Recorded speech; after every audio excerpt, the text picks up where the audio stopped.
Welcome to Sound Up. I'm Mark Goodman. And I'm Alan Light.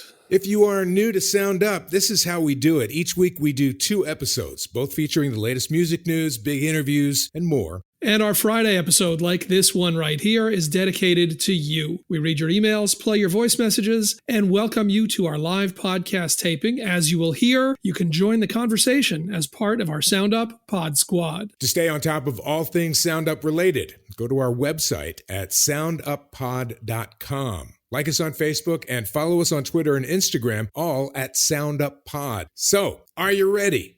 Let's do this. This is Sound Up with Mark Goodman and Alan Light, the only music podcast that matters. Hey, I'm Mark Goodman. And I am Alan Light, and welcome to Sound Up. All right, on today's show, it is our Sound Up, Sound Off, where you get to become part of the podcast. We have audio messages, we have concert reviews, emails, social posts, and members of the Sound Up Pod Squad here live in the Sound Up studio. Of course, we need to talk about Taylor Swift's 31-track Tortured Poets Department album. You're not tired of talking about that yet, right? I am not tired of talking about it. Just checking. I got a long way to go. Of course, our reactions and yours to the 2024 Rock and Roll Hall of Fame announcement. This year's class includes, in the performers category, Mary J. Blige, Ozzy Osbourne, Foreigner, Cher, the Dave Matthews Band, Kool and the Gang, Peter Frampton, and A Tribe Called Quest. Also getting inducted this year for musical excellence, non-performers, early influence, all the other categories. We've got Jimmy Buffett, Norman Whitfield, Big Mama Thornton, Suzanne DePass, the MC5, John Mayall, Alexis Korner, and Dionne Warwick. But of course, she already predicted that. She's known that for years. We are going to discuss that list in detail in a bit, but before we get into our live conversation, it's still International Guitar Month, and we got this voice memo from our friend Dennis in Arizona. Hi guys, since it is International Guitar Month as well as Jazz Appreciation Month, I'd like to give a shout out to Mr. George Benson, who is one of my favorite artists. He had an incredible crossover stretch from the late 70s throughout the 80s, but I think he's kind of been going back to his jazz roots in recent years, and I've been able to listen to some of his jazz recordings recently. I just was like to people maybe take a venture into listen to some of his really great jazz recordings he's put out there, and not just the ones that hit high on the pop charts. I also wanted to mention a Mr. Don Ho who passed away this last week. Yes, Don Ho. I mean, talk about a one-hit wonder with Tiny Bubbles. But I would imagine that many of us would say that there was a time when you were asked, name somebody famous from Hawaii, and he would probably be one of the first 2 or 3 people in your mind. But and also probably maybe in the unique club of having seen both George Benson and Don Ho perform live. So Don used to have a kind of cheesy little act in one of the lounges in a hotel on Waikiki Beach. Many years ago, I was on a trip in Hawaii and actually got to see him live and perform Tiny Bubbles. Anyways, both of those guys deserve a little bit of a recognition, and also my props to Dickie Betts as well. Thanks, guys. Well done, Dennis. Some versatility from our man, Dennis. George Benson lives out in Arizona and is a big presence sort of locally. I know from going to see my in-laws. He's out there a lot. Yeah. But Dennis is right. We know the hits. We know on Broadway and This Masquerade and all that. Those early George Benson records. It's an album called It's Uptown. It's his first or second solo record. I used to listen to all the time. And also a jazz version of Abbey Road that he made. That's great. Gutsy stuff. I have to say, Dennis, just in response, if I was asked to name someone famous from Hawaii, Don Ho would be my first, second, third, and fourth. Thank you, Dennis. So he's not wrong. Not wrong at all. All right. Also, Pod Squad member Lovely Rita in D.C. went to a show, and she filed this concert review. Hi, guys. It's Rita, also known as Lovely Rita from the D.C. area, with a concert review. I met Tara Slominator in Asbury Park, New Jersey to see Jesus Jones at the Wonder Bar. Here's the good stuff. The years have been kind to Mike Edwards. Not only does he look like he hasn't aged in 30 years, he sounds fantastic. And as a whole, the band was pretty great and very gracious to the fans for sticking around for all these years. All 5 are the original members of Jesus Jones, so there were no replacement players, which was pretty cool. Here's the not so great yet still entertaining thing. The band was having some technical issues. Everybody seemed to roll with it except for the keyboard player. He was the first one out on the stage when the show began, and he just starts screaming unintelligibly into the microphone. Tara and I were kind of looking at each other. It was really loud, and it was kind of really jarring to the ear, and we're like, I hope he isn't going to do this the whole show. They break into the first song, and he is still yelling into the microphone. This is when you kind of realize that maybe he's having some technical issues and he's not dealing with it very well. It was kind of distracting as he's screaming and the band is trying to sing, and the thing was, the band wasn't even fazed by this, so it's not the first time he's acted like this. Apparently, the keyboard also has some sound effects, or tracks, I guess as he were calling them. And no, not the tracks that Eddie Trunk doesn't like bands to use. These are just some sound effect tracks and things to kind of fill out the songs. And he is basically screaming for the first couple songs into the microphone, tracks, fuck off. After the first song ends, he storms into the audience and he obviously goes back to the sound guy and he comes back, but he's still not happy. It was just kind of weird, but it almost became entertaining. By mid-show, everybody's starting to taunt him and he's flipping off the audience and he's telling everybody to fuck off. So basically, 4/5 of Jesus Jones were great and 1 was a petulant child. Love the podcast. Sorry I couldn't be there in person to tell you this story, but I'm seeing Adam Ant, so expect to hear from me next week. Excellent. Thank you, Rita. That is the kind of concert review we're looking for. And by the way, I like that it's the same 5 members. Yeah. So even if this is the way he acts, they've been letting him do it for 30 years now. It's old news. That is, wow, I thought he was going to get it together by the first song, but apparently not. And how great a band must this be if they're good even with that, you know? If you think of Jesus Jones, not that I spend a lot of time thinking of Jesus Jones, but you would kind of think there's other noises in those. So like, I get it. Tracks. Why there's supplementary tracks. All right. I love that. That was top notch, Rita. Thank you. And also, it was Record Store Day last Saturday. As you recall, we talked about it with Carrie Colleton last week. Roger gave his report on our earlier show, and our pal, the legend Irish Keith, has chimed in with his take on Record Store Day. Jesus, lads, I was listening to the show there the other day about the Record Store Day. You know, I love Record Store Day. I didn't get to go this year. I was working, unfortunately. But there's nothing better than being at home, especially when you're home by yourself, you know, and you have a nice cold beer, maybe you're sitting there on the couch and you get that record. You hold the sleeve between your fingertips, you know, gently, of course, hold it between your fingertips. Then you slide that sleeve down the bridge of your nose slowly and like inhale through your nose slowly so you can smell that beautiful, beautiful sleeve. And then like you gently pull the vinyl from the sleeve and you caress it. You caress that vinyl, you take care of it. You lick it, then you flip it over. You flip it over and you stick your little finger in the play hole to check for dust or cobwebs or something, you know. Then you place the record onto the turntable. You choose the speed. You don't want to go too fast. You don't want to go too slow. Or the record, won't give you what you want. And that's what you want, man. You want to make sure you're taking care of the record. And then, of course, you put that little needle in between those sexy grooves and you get what you want. That's it, man. I'm going to identify the record player and put my little leprechaun-sized needle into those sexy grooves. I've been the happiest Billy Bunter ever walked the earth. All right, that's enough ridiculousness from Irish Key. I'm out of here. Right, good luck. Bye. Wow, I didn't realize that we had an R-rated review. Yeah, I was going to say the NC-17 Record Store Day. Earmuffs for the kids. Wow. They may not. If they can follow the metaphor, we'll see. Thank you. Always great to hear from Irish Keith. He doesn't let you down. For sure. All right, we have a few news items that we want to get to. As we mentioned, Gene Simmons of KISS kicking off his world tour only 5 months since KISS made their final live performance as humans at Madison Square Garden.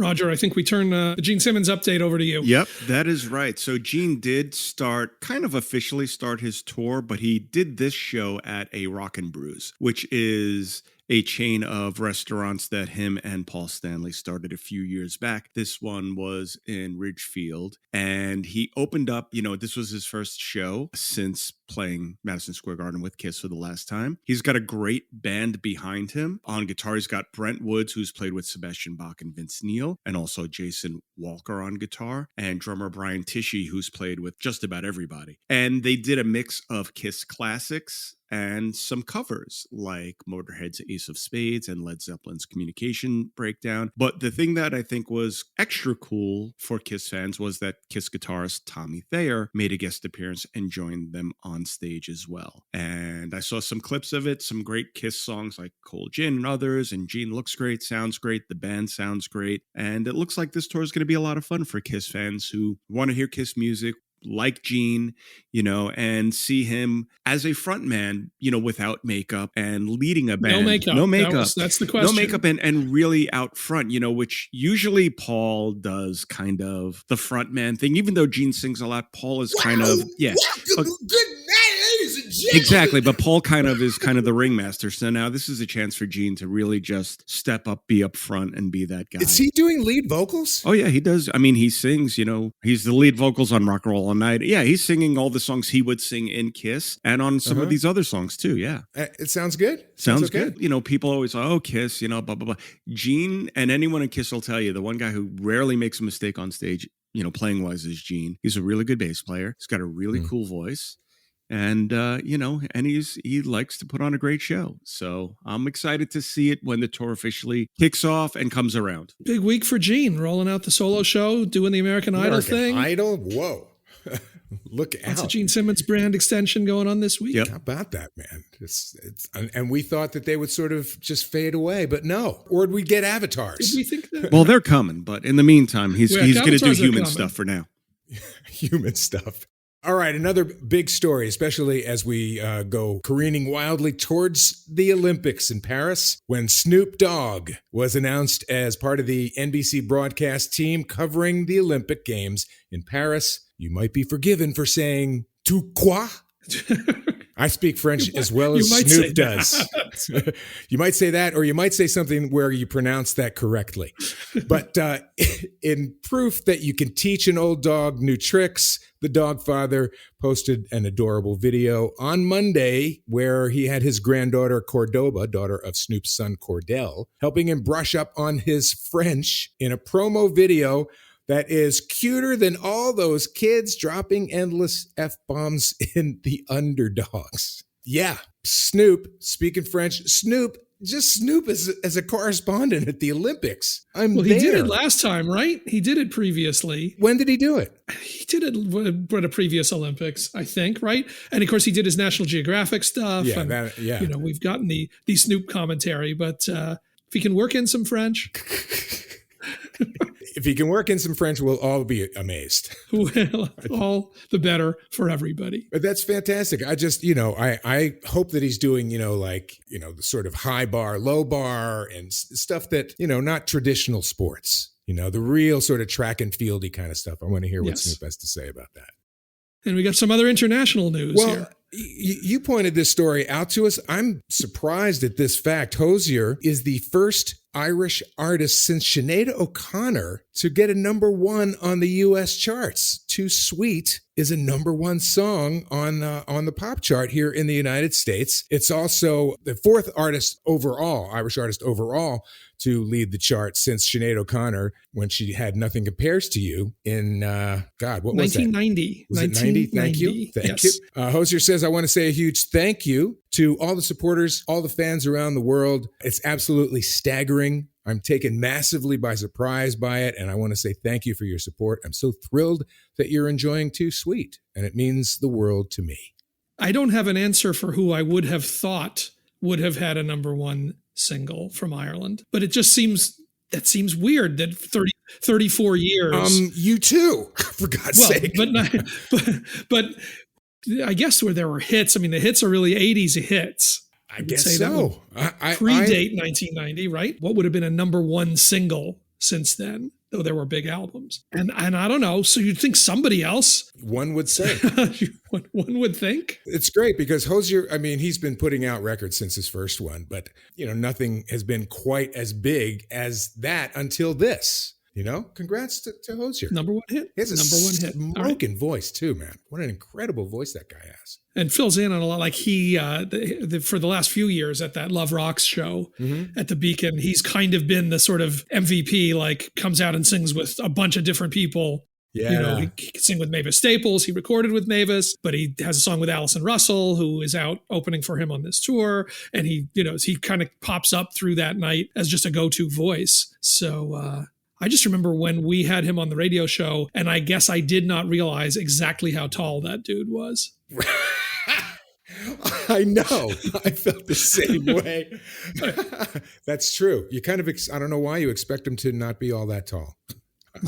Irish people. I don't know. So Irish, yeah. So Irish Keith who has not had a number one single yet. Not yet. We look to you to be the next. Yes. We're looking for you for the next number one.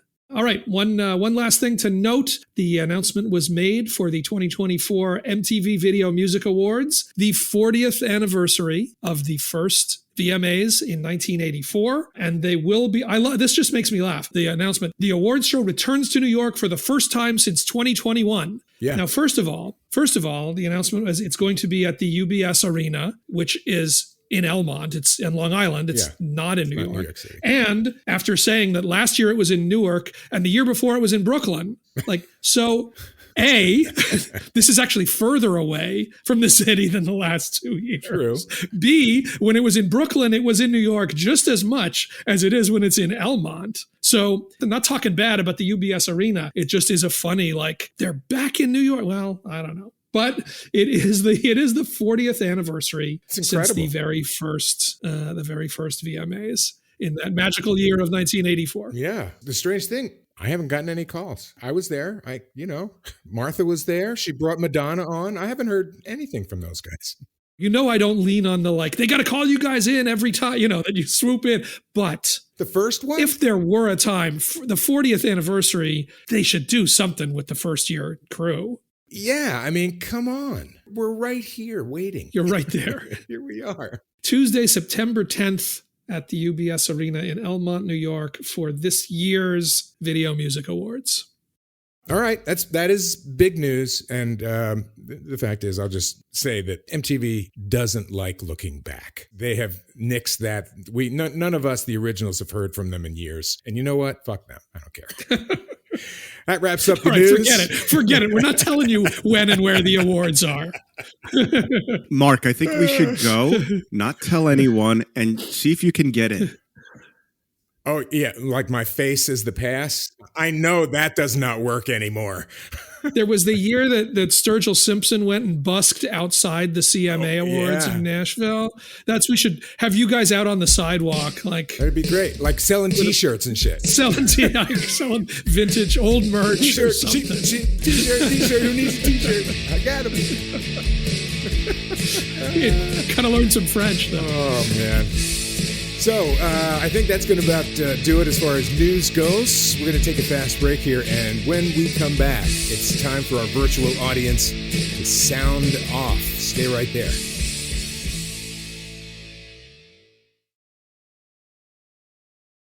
It's your turn to sound up, right here on Sound Up with Mark Goodman and Alan Light. All right, welcome back to Sound Up. The Rock and Roll Hall of Fame class of 2024 was announced on Sunday night. We got a lot to say about that, and so does our live audience joining us. I see lots of friendly faces already. Thank you guys for stopping by.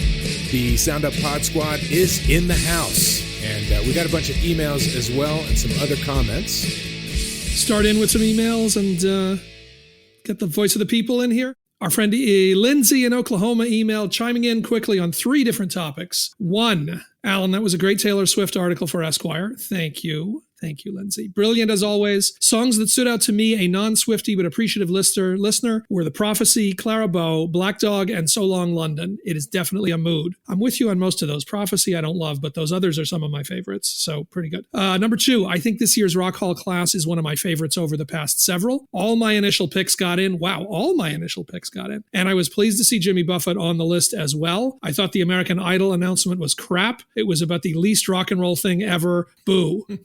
And number 3 from Lindsay, a quick story about Record Store Day. I've only attended one back in 2020 with my budding music lover who was 13 at the time. He made us get in line at 5 a.m. for the 7 a.m. open and proceeded to not look at one item on the Record Store Day list. He left with 3 previously loved vinyls and 2 cassettes, all things that he could have gotten at a more favorable hour. Rookie mistake. Hope everyone else found the treasures they wanted this weekend. Talk soon, your Oklahoma Lindsay. Wow. Appreciate the effort, but it's true. Right? He could have gone the next day and been okay. Oh, my God. Yeah, you live and learn. We got another one from Scott Borden, Vinyl Under My Nails. Of course, I still listen to vinyl. I wouldn't be true to my Twitter handle if I didn't, but I typically listen to vinyl from the past century. Anything I own from this century is probably more of a collectible than something I'd listen to. I still have an amazing system to play my vinyl collection, and I often find myself playing my records when I'm in a particularly nostalgic mood. To be honest, when it comes to listening, active listening, there's nothing like vinyl. But when you're just listening, there's nothing like the convenience of streaming. Word. There you go. You know. Even Vinyl Under My Nails says it. Even Vinyl Under All right, then we got a bunch of quick Rock Hall reactions. Do you want to run the Rock Hall list down again here before we start going through these? I think that we should do that just so everybody knows right. what the hell we're talking about. What the hell we're talking about. So in the performance category, the class of 24, Mary J. Blige, Ozzy Osbourne, Foreigner, Cher, the Dave Matthews Band, Kool and the Gang, Peter Frampton, and A Tribe Called Quest. So that list, those are the ones who were voted in off the ballot from all the voters for the Rock Hall, but also getting inducted in through the different subcommittees, musical excellence, non-performers, all that stuff. Jimmy Buffett, Norman Whitfield, Big Mama Thornton, Suzanne DePass, the MC5, John Mayall, Alexis Corner, and Dionne Warwick. Nice. So there you go. So you want to run through just these quick hit emails here and social posts? Let's do that. Matt Mosley wrote, congrats to Peter Frampton. Love that. Okay. Patrick E. Brown. Finally, Frampton. There you go. Carla Taravella, obviously a big Motown fan, Carla, because she shouts out Suzanne DePass and Norman Whitfield. Can I say Norman Whitfield was the one on this list that I went, wait a minute, he's not in? I thought all those Motown songwriters, I thought Holland Dozier Holland and, I thought everybody had gone in. Norman Whitfield, who wrote Heard It Through the Grapevine and Too Busy Thinking About My Baby and all those Temptation songs and Papa Was a Rolling Stone and Car Wash. I genuinely would have said I thought he was in. That one was a surprise to me. Wow. We heard from Chris Romella, who says, yeah, Tribe. There you go. Many of us are saying that. Chip Up the Grove says, I'm so glad to see Jimmy Buffett get in. Sad that it's after he's gone, but he definitely should be in the hall. The parent heads will descend on Cleveland this fall. We were talking about that, the Jimmy Buffett thing. We talked beforehand about the idea of shouldn't something happen when he wasn't on the nominees list for performer. And I guess you guys sort of understood that in some fashion. Somebody figured it out. Yeah. I'm glad about that. Who else? Jen Garrett Chesney says, though I'm not personally a big fan of any of this year's inductees, congrats to all and good on the Rock Hall for such a diverse range of artists. If Alan can shed any light on the results, I'd love to know if Oasis at least had an okay showing for a future nom. There's not much light I can shed because I haven't seen final votes and I haven't seen the list. What I was told was that the reason there were 8, as we talked about, which is the most to go in from the ballot, I think maybe ever, is that it was a really close vote between those 8. And that especially like 6, 7, 8 were essentially tied a few votes apart. That's where there was sort of a break. I think I was told there was more distance between 8 and 9 than between 1 and 8. Oh, wow. Got it. So that's an interesting thing. Yeah. Look, everybody, I don't think anybody should ever be one and done. I think we've seen that over and over again. And I think Oasis in particular was a really interesting, again, in a UK vote, they would have walked in, no problem, long before they were even eligible. So So I think, I would not be surprised, and I would certainly not have a problem to see them brought back to get a better sense of what the following is there. So Steven Severn writes, now that Foreigner is in, shouldn't we call it the Rock and Roll Hall of Competence? Competency. So, well, I'm correcting him. Why? He's being a dick. Sorry, Steven. Kidding. I'm Foreigner was not on my ballot. Foreigner was not one of the things that you voted for. And by the way, once we get through this stuff, I think we should reveal our cards, who we voted for. Amy Ellenberg. Do they just wait until people are nearly dead or already there? Seems so silly not to give artists their due. Now that's sort of an open-ended kind of a comment. Yeah, and there's 25. It has to be 25 years since your first album before you are eligible. So by definition, they're not kids going in. I mean, right. Some of these are ones who have been eligible for a long time and are older and are later, and you get there. But it's going to be veterans who are going into the Hall of Fame anyway. So, and Sinead didn't make it. And Sinead did not make it. If Sinead didn't make it this year, I don't know what happens that adds momentum to Sinead going in, unless there's a really strong sort of backlash, unless people are really pissed and loud enough that she didn't get in. And like everybody that shows up at the hall where you can vote on the screen for who you think should be there, right. Everybody votes for her. I don't know what it is that would turn that. So from our friend and former Volume colleague, Evan Levy, a note that just says DMB, DMB, DMB, and a bunch of exclamation points. My response to Evan, who was a friend of ours, former crew from Volume. Evan, OMG, OMG, OMG, Clearly the most divisive of these acts this year. Right. The people who are excited for Dave Matthews could not be more excited. The people who are not excited are not in the least excited. And that much was evident. And from Kodachrome, a message saying, seems like an awful lot of inductees kind of dilutes the honor. I think the feeling, as I was just saying, the vote was so close that it seemed, I gather that it seemed sort of arbitrary to say, we stop at 6, even if 7 and 8 are basically got the same number of votes. Yeah. So it is a lot. And, here's also you never keep people happy, right? People say, oh, they just choose what's going to make the best TV show. This ain't going to make it may make a great show. It certainly doesn't make the easiest TV show. Right. Because all those 8 are around. It's not even like it's 8, but some of them we'll just do a package and they're not going to, those are all people who are going to perform. Right. But they limited the amount of songs they can play. They're going to do 2 songs each from what we're hearing. Well, okay. When we saw The Cure, they did like 4 or 5 songs. When we saw The Cars, they did like 4 or 5 songs. They say that. Let's see what shakes out. Let's see what pushback they get from artists, because always trying to limit, they say that speech times are limited to 90 seconds or whatever they are. How often does that happen? Yeah, fair enough. So it's going to be a beast to wrangle that into a live show. There may be 8 inductees, but there's only going to be at least no more than 7 showing, if you know what I'm saying. You think Cher is going to show up? I bet Cher shows up. She better suck it up on camera then. Shows up. Seriously, do you think she will? Many people have not shown up. Dolly Parton showed up after saying she didn't want the honor or wasn't deserving of the honor. So people change their mind pretty quick when they get that nod. I'll be curious to see. I'll be curious. So we got a bunch of people here. I want to welcome every single person. Andy, Kodachrome, Danielle, is it Alice? That's Elise. Lovely Rita. Sando Carl is here. Gretchen, SoCal Music Gal, Christine, Laurel.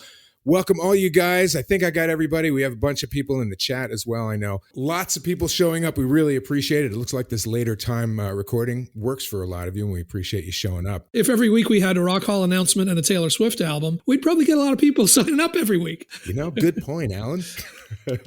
I feel like as we begin our Rock Hall conversation, everybody has various feelings about it. I feel at least that I want to read my list. I think we should read our nominees off. I'm down with that. I'll go first for my picks. We were instructed to pick 7, even though amazingly, like we've been saying, 8 got in.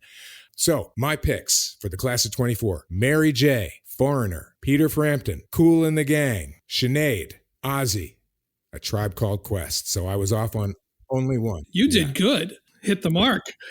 Those were the ones. You are the voice of the voter. Indeed. I have to say, I was kind of surprised. Like, she passed away. I thought, that's it. She's in. She already has tons of respect, and that she's accrued over the years. I was surprised that she did not make it and that Cher did. Fair enough. No comment from Rock Hall member Alan Light. The voting on this list played out very much as we said going in, which is there was no clear breakaway, somebody who's just going to, without question, walk in. And there's going to be a whole lot of them who are in contention. I don't know what I would have, I said there are ones that I would have certainly gotten wrong. I thought Lenny Kravitz was going to go in just on the good feelings, the sense of that guy as a rock star, the sweaters, the hair, that's enough to swing it. So it was a really tough year to call what was going to happen. So, Mark, you were clearly a representative of the voice of the people. Roger, you're doing this? Yes, I am. All right. My 7, as it were, are Cher, Eric B. and Rakim, Foreigner, Peter Frampton, Oasis, Sinead O'Connor, and Ozzy Osbourne. Mm-hmm. Also a decent showing. Yeah. I am not going to give you my votes. That's just one step too sensitive, I think, for what kind of lobbying will come at me coming next year. You know what, Alan? I got to say, it's something that we've talked about sort of not on camera, as it were. I hadn't thought about the fact that it is a gutsy move for people who are in that room on the nominating committee to out themselves. And we appreciate that you have subjected yourself to that year after year after year. But I didn't even think that, of course you wouldn't want to necessarily let people know. As you know, I'm happy to say who it is that I nominate, that I brought to the table in the room, both of whom this year did not make the ballot. Who are they? Because Outkast and the White Stripes were the two that I was positing this year, but they did not get the votes from the committee to go on the ballot. But once I'm actually saying who I'm not voting for, I am then afraid of what I would need to put up with going into that meeting next year. So I'm going to leave that alone. All right, we won't back you into the corner. So we are going to talk Rock Hall, but let's not forget, there was that woman who dropped a new album on Friday night. So maybe we want to have some talk about that double album. We may get some Taylor thoughts as well. Elise says, rocking the shirt. All right, good. All right. We'll see how the Swifties come down. So, but yeah, we do want comments on Taylor Swift as well as Rock Hall. So if everybody's ready, let's go to the phones, as it were. SoCal Music Al, April. Welcome. Good to see you. Back. It is so great to see and hear you all. Oh my gosh. It was like all of the planets, the Rock Hall planets, the Swift planets, they all aligned so I could be here today. And I'll make it really brief, but it's great to see everyone. I was really kind of surprised by this year's nominating class. I really thought this was going to be the year of the woman. Last year, I felt was sort of that vibe. And I was really hoping that Sade and Sinead might make it in, Mariah even, the Queen of Christmas. But yeah, so I was happy to see this diverse group, but I really was hoping for more female pull, especially if Cher, who went on Kelly Clarkson and said not in a million years and for $1 million would she go, onto the stage for that night. Hopefully she'll change her mind. But so it would be really a shame if Mary J was the only female of this class, not necessarily the umbrella class, but the main class who were to show up. So I'm just hoping that, I don't know, I hope that it all works out. But I will say that I know people are mad about Dave Matthews, but as a Dave Matthews fan myself, and I am part of their fan club, they really lobbied hard with all of their listeners and all of their fans. I was getting text messages all the time. Please interact with this website. Please give us a fan vote. So I don't know. I think maybe their fans just came out and proved their force. I have, as I've said, I have no fan or not. I have no problem with Dave Matthews Band because I think it's so easy to point to what historically they represent. As I always say, for me, it's how have you moved the needle? How have you changed the game is ultimately the question here. And as the representative band of the sort of second wave jam band, post-dead jam band community, that's a piece of the story of pop music, of rock and roll that I have absolutely no issue with them going in. We haven't talked about Mariah, which is an interesting case. After Whitney. Man, oh man. Whitney goes in. Janet goes in, Mariah doesn't go in. Now, Janet didn't go in first time, and It's just interesting. I feel like there's more pushback to the idea of Mariah Carey. I mean, even people who don't like Whitney or don't think she should be in the Hall of Fame, they're not going to say they don't dislike her. Mm-hmm. They recognize the gift of the voice. There is a sort of a Mariah. There's an annoyance with potential. Mariah, right? Yeah, there's a feeling of annoyance for people with Mariah. Again, I think the others get in. Sometimes you say, well, that sort of completes the set. Doesn't really make sense for her if the voters say those others belong and bring back other folks like that for the hall, that she doesn't go in. I think that'll happen. I think there is maybe a little bit of, maybe not the first time, but also, again, the way these things work. I said it at the time, having Mariah, Mary, and Sade on the same ballot, yes, you start to see voters canceling each other out. Right. Exactly. It's a little too similar time and lane. Are those going to be 3 out of the 7 or 8 or whatever it is? That's not going to happen. So, unless you're a woman voting, maybe.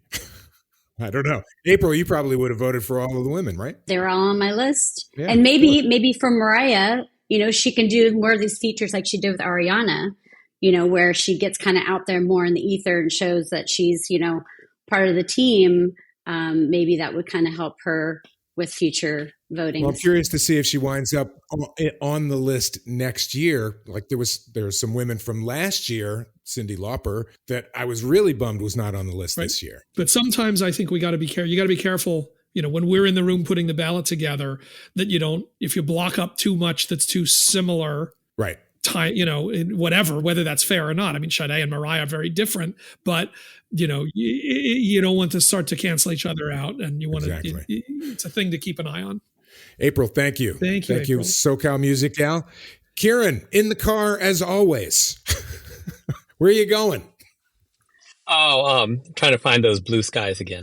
Nice. Looked so good last time. So what do you think?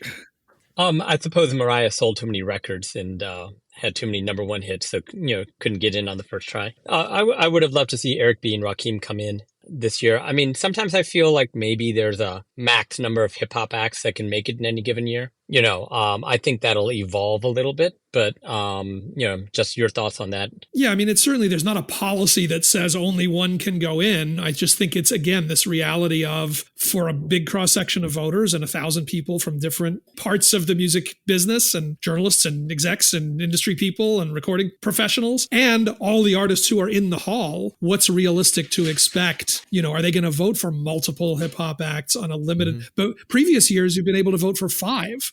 This year it was an increase to vote for 7, but still it's a lot to expect, that those are going to happen. Certainly Eric B and Rakim, look, Rakim, if I have to argue for greatest MC of all time, I'm going to argue Rakim. I think that's something that's going to happen on the musical excellence side and not on the voters side. I just don't think there's a broad enough awareness. There are 9 votes from the guys in Chicago, right? There are like however many votes from all the guys in Bon Jovi. Like, are those guys voting for Rakim? Like, is that something that's going to register? I just don't think they were sort of big enough in the world.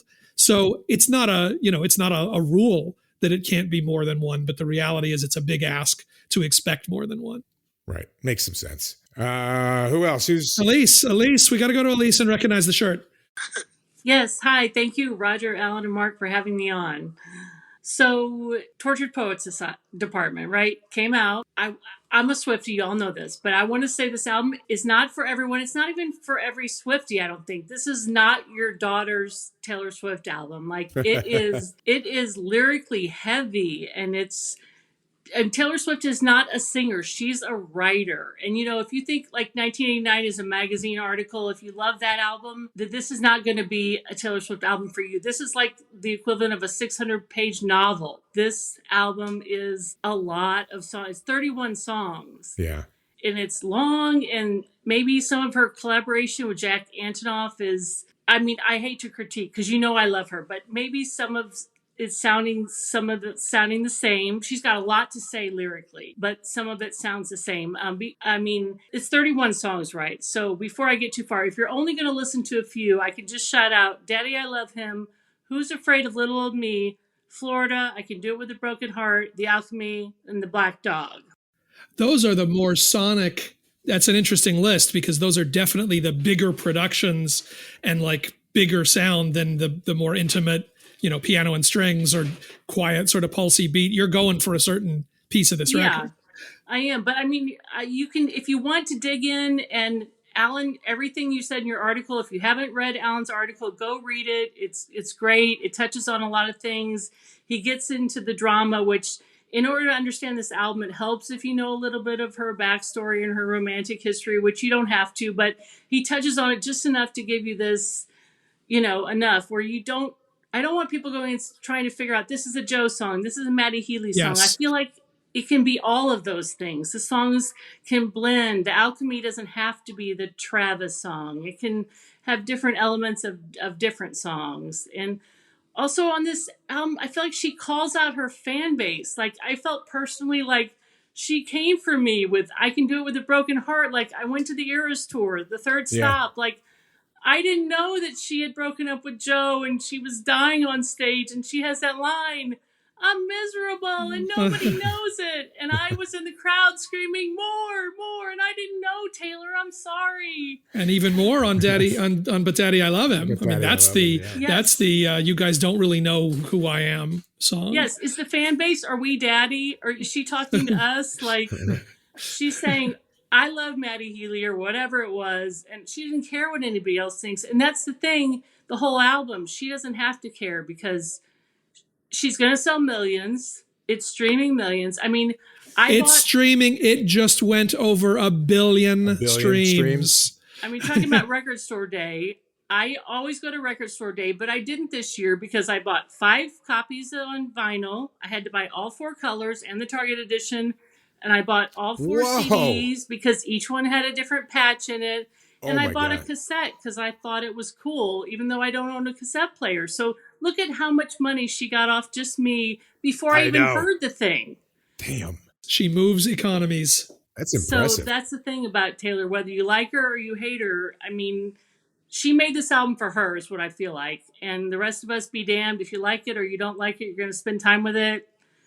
She did what she wanted to do with her life. It was, as we were saying the other day, and definitely based, Alan, on what you were alluding to in your article, that it was really kind of like clearing her desk, if you will. These are things that, as she said, she's been working on for the last several years. And that's sort of coincides with some of the other albums that she's been putting out, which are also not so poppy and more thoughtful. And I wonder, now what? Well, that's the question, is when the Eras tour is done and we're caught up with all the music, and this album is done and we're sort of caught up emotionally, there's a clean break by end of the year. And that's what will be interesting to see what happens. Yes, one of my Swiftie friends texted me, I hope her next album is more upbeat. I'm like, you're already worried about the next album. Right, it hasn't been out for a couple of days. All right, let's jump to Gretchen.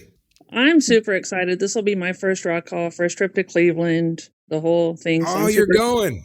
Yeah. Who else is going in this crowd that we have here? Hands up.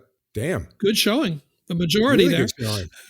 Got my plane tickets booked, the hotel booked. We're ready to go. So I'm excited for Cher and Mary J. I didn't know till we were driving to see Social Distortion the other day. My daughter's excited for Kool and the Gang, so that shocked me. Excellent. How about that? Celebration lives for generations, and those Tarantino soundtracks. So those are the highlights for you. Yeah. Off that list. Okay. All right. All of it's good. Like I said, I'm so happy for Mary J, because I had kind of given up on that. I thought that we had shot our shot and it hadn't gotten there, and I had backed off of it. And I'm so happy because I think she is such an influential artist and really important in all of this. And I'm really, really happy about that one. Laurel, thanks for joining us today. What are you thinking? First of all, went to Walk Street in Athens for Record Store Day on Sunday. Oh, right. That's right. And a vinyl mecca. And what a bizarre mix of customers, for starters, being in in the heart of Athens, in the heart of UGA country. And this is only my second Record Store Day, but man, that's not a cheap outing. They're not giving those an things extra away. Suitcase? Holy cow. The one item I was looking for, there's also another store there. Neither one of them had it, so I'm gonna have to look for that elsewhere. But I did come away with some Dion records, so I was excited when then on Sunday, lo and behold, there she is as an inductee. That sort of leads into my question.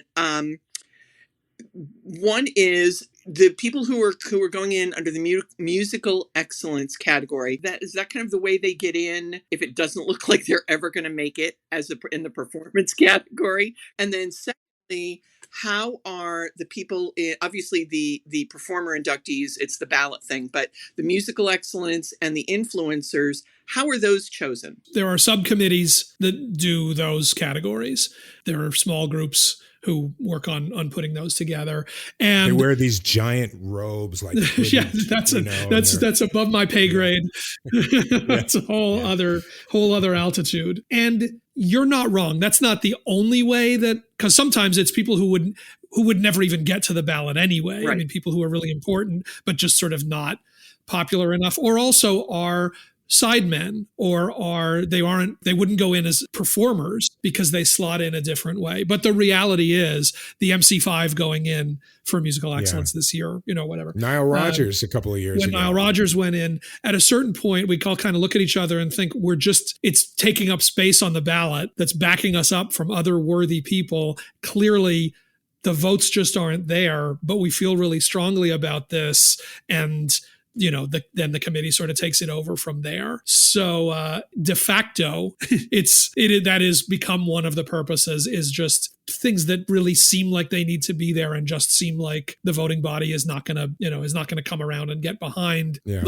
Let's get it done and move on. So I think the MC5 was the most obvious because they've been a bunch of times on the ballot, and it just was, that it wasn't going to happen, and they should be in the Rock and Roll Hall of Fame. So just do it. And they're all the same on the wall. It's not like that's a separate wing or a, minor league list or anything else. Everybody goes in. And in fact, the announcement that the Rock Hall posted was all the names mixed in alphabetically, performers and non-performers, which is right, because that's they're how all going into the hall. That's how they are there for history. Yeah. You guys who are going, you've coordinated, right? You got like a dinner planned or something like that? They're organizing. It is happening. All right. We love that. Kodachrome. Well, first I'll tell you guys, there is already 6 months out an active plan going on with the Volumaniacs to head out there. And I'm a part of the DM chat, and they're trying to find restaurants for Thursday nights. And I mean, it's above and beyond. So it's definitely happening, and I'm trying to get out there myself. So hopefully be able to meet you gentlemen as well. What's your comment on the list this year? I know we're so much going on. It's kind of like when Groucho Marx died the same week as Elvis Presley. Rock Hall and with Taylor. We forgot. I just wanted to mention Dickie Betts because he really was a huge influence on me as a guitar player, for me to pick up the guitar. And I actually got to meet him at Tower Records in Boston. The Allman Brothers, when Seven Turns came out, did an in-store, and I actually got to meet him. And even though there was a line around the block, I mean, he seriously took about 4 minutes and talked to me, because I asked him, how do you do a certain phrasing on a certain different song? And he said, well, you got to put your hand up here and you got to do this. And he shook my hand. He goes, you got guitarist hands. You can do it. Which I thought was, he didn't have to do that, but I thought that was nice. We talked about it the other day. What was most interesting was hearing guitar players' response to Dickie's passing, because you just got that sense of this was a really unique and unusual player. And like I said, I was struck by Nels Klein from Wilco posting this really great, respectful, loving tribute to Dickie. And you just don't, Nels is like a weirdo art player. And, Dickie was not just some, Southern rock or blues guy. And that was where I think you got a sense of that, was hearing other players respond to his passing. For sure. And I think that for me, you also said, when you said it a couple of days ago as well, from Greg Allman's book, it was Dwayne's band, and suddenly he was thrust in to the spotlight, and suddenly he's now the slide player until they find somebody else. And it's hard trying to take on the shoes of the star player of the team. It's a weird situation to have a guy as influential and powerful as Dwayne, to have him pass and then have Dickie take over and have them be bigger than ever. I mean, hit singles all of a sudden for these guys. It doesn't happen all that much. Yeah. Kodachrome. Thank you. Christine, our friend Christine. It's going to be our 4th time as Volumaniacs getting together for Rock Hall, because we'll be back to Cleveland. Am I right, April? She says yes. And I think I'm really excited about seeing Peter Frampton go in because we did read his book, his memoir, which I believe, Alan, you were part of for our music book club. So it's kind of neat to see like how, especially with his illness and everything kind of going on, that he's just so grateful for everything that happens, just being able to tour or, now getting in Rock Hall and that. And it was great to see him last year because I didn't know if I'd ever be able to see him in person. And then, a lot of the other people that are being inducted, it was great to see them too. Yeah. I was glad when we talked to Peter that he was real super positive about showing up, that, with the things that he's dealing with physically, it's a degenerative condition. And, he said that he's battling it, but he seems really positive. He's a fighter, man. That I will tell you. We can see it in the career and we can see it in his health. And for those of you who are thinking of going to Cleveland and not sure, I will say the Cleveland inductions are really, they're more fun than the New York induction. In New York and LA, it's like, it's another big celebrity star-studded night. In Cleveland, it's like the city is dialed into it and people are back and forth to the Rock Hall itself and the inductees are there at the museum. And like, I think the Cleveland ceremonies are the most fun ones. We had some of the best time through the museum together and looking at the exhibits, even if we've been there a number of times. For sure. Christine, thank you. All right, let's have a little chat with Andy. My question has to do with the voting. Who counts the votes? Like, Who do you have an counts the accounting votes? firm? Like, do you use an accounting firm like the Oscars do, or is it you? I know it's certainly not me. I think that there's one of those accounting firms like the like the Oscars use and all of that for an official and secure tally. I don't know what the numbers are. Do you have? I don't know how many voters for the Oscars. I feel like it's got to be a lot more. Man, no clue. Because there are so many categories and different parts of the industry.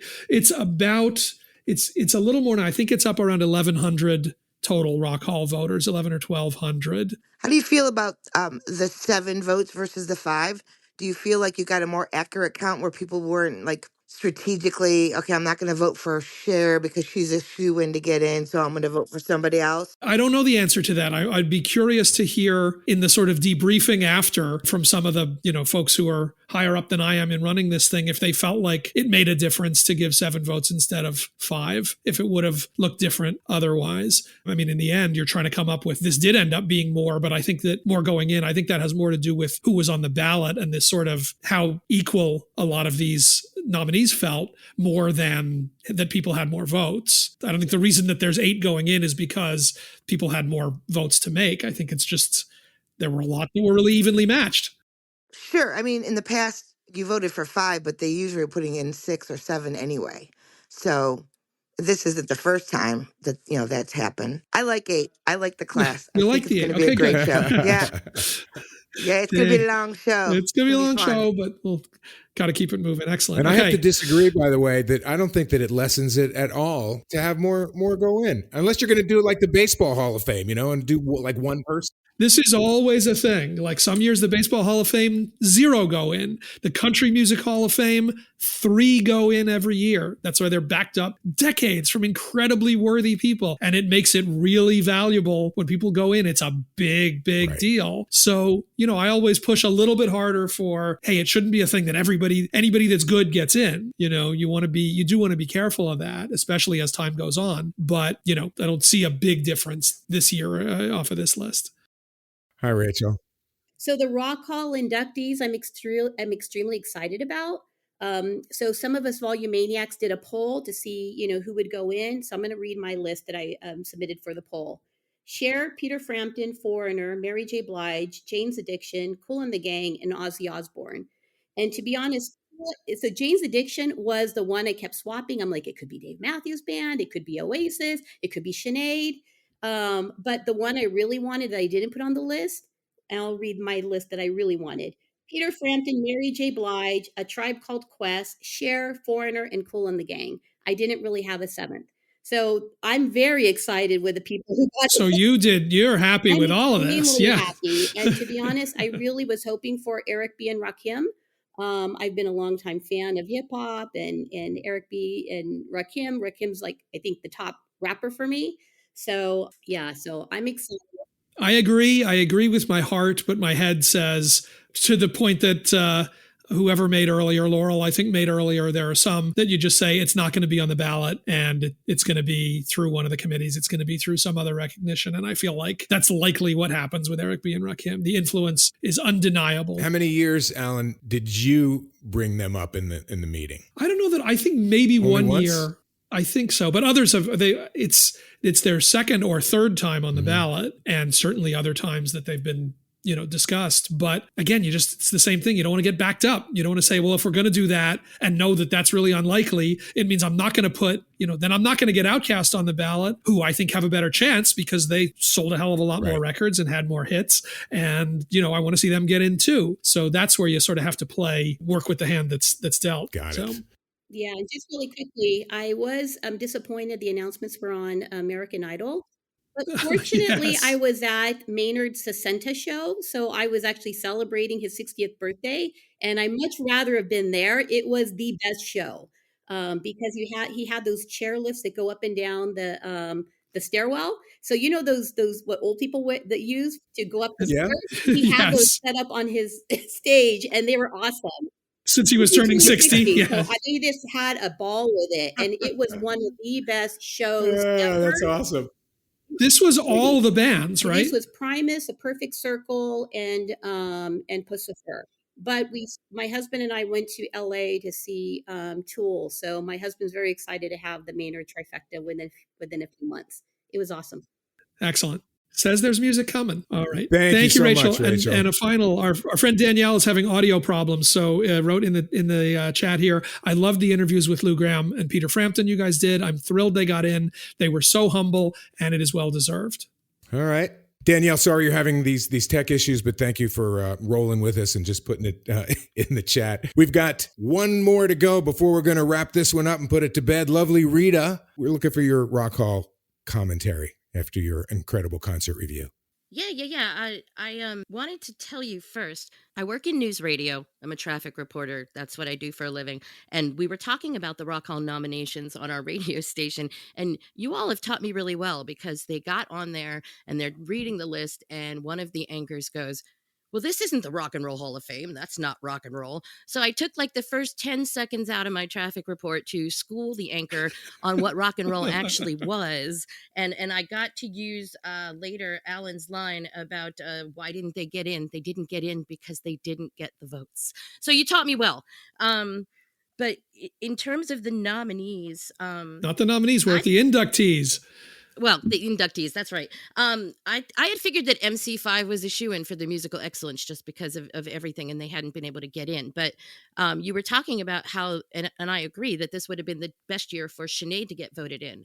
What's the chances that she gets voted in that way? I mean, now that she's passed and everything like that. Look, I think it's going to be, it's one to wrestle with. I don't think it's one and done and there's never a conversation about Sinead O'Connor again. But again, if it didn't happen this year, and there isn't, the documentary got made, the things that can happen and sort of give that momentum and add to that story. Those things have kind of happened with Sinead. Her memoir came out, the documentary came out. So it's hard to see why she would get more votes the next year or the next year than not getting enough this time. But, that's also comes down to what the balance of the ballot looks like. So I wouldn't say that it's impossible that she come back that way. Or as for musical excellence, the hard part about the musical excellence and the other categories is just think about how backed up. I mean, think about how many worthy people. There are people that I have been yelling about for years. I'm way more frustrated by people that I want to see get in who would get in that way than people who don't get in, through the ballot. But I also get it. There's only a couple of slots a year and it's covering even more ground. So, I get worried about saying, oh, it'll get handled that way. And then that may not happen for a long, long time. We got to see how that's, it's obviously a still unfolding story, what the legacy of Sinead O'Connor is since all of this has changed so recently. There's one more thing for us to do before we roll out, but I have a question for you, Alan. We talked going in before we even got the long list, the nominee list, that there was some changes in the nominating committee. Some new people came in, some people left. Do you know, is more of that going to happen going forward, for next year? I mean, it happens, it happens most years, and I would expect that there'll be ongoing, evolution. I would be surprised if there were as much. I mean, this year there were a number of bodies, some who left, some who got cycled out, and some who came in. And again, I'm thrilled with everybody who came in. I think they did a great job bringing in, representing some other perspectives and backgrounds. And, I'm delighted with how that's been handled. But I think that that should change. I mean, we go back and forth. Like, I don't know that you want term limits. You want some institutional memory, you want some sense of history. But at the same time, after a while, those of us who've been doing this a long time have kind of had our say, right? Like the ones that I really want to fight for, I've been able to fight for. 10-year term limits? At a certain point, I'm not.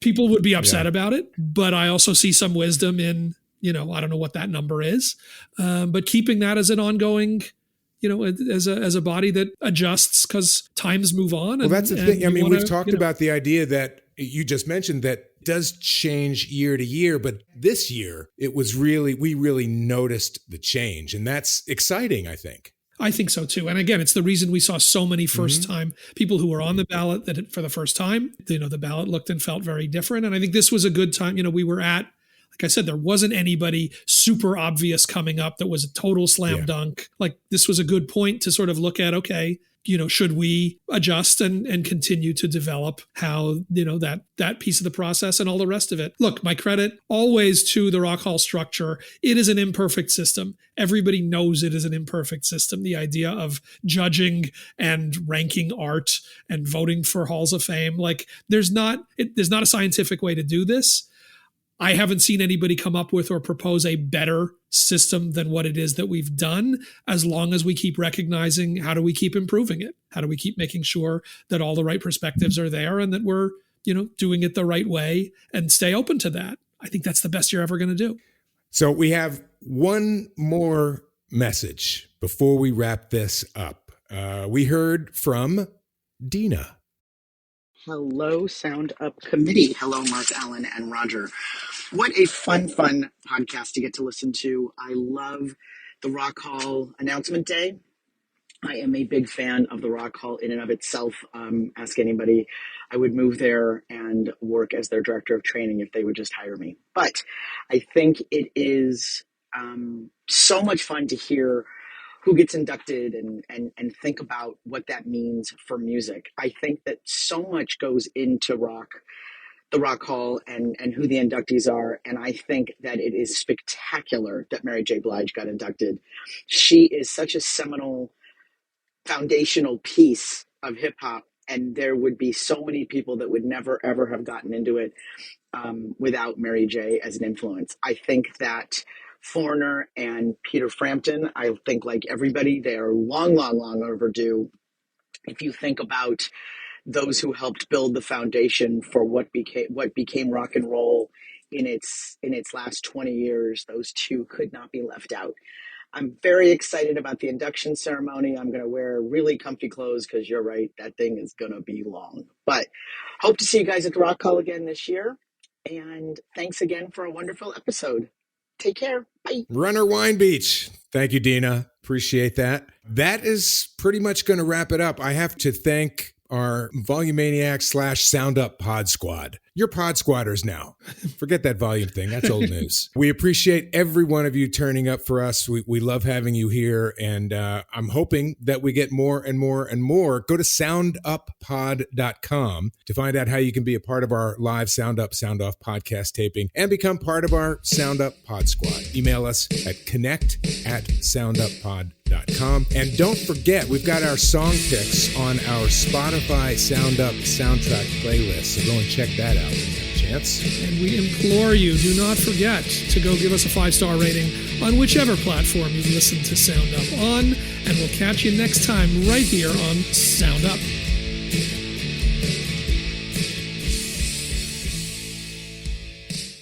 Sound Up is hosted by Mark Goodman and Alan Light, produced by Roger Coletti, distributed by Revolver Podcasts. Get Sound Up on Pandora Podcasts, Spotify, Apple Podcasts, or wherever you get your podcasts. To be a part of the show, email us at connect@sounduppod.com. Sound Up theme music is by Smile from Tokyo. We'll see you next time right here on Sound Up with Mark Goodman and Alan Light.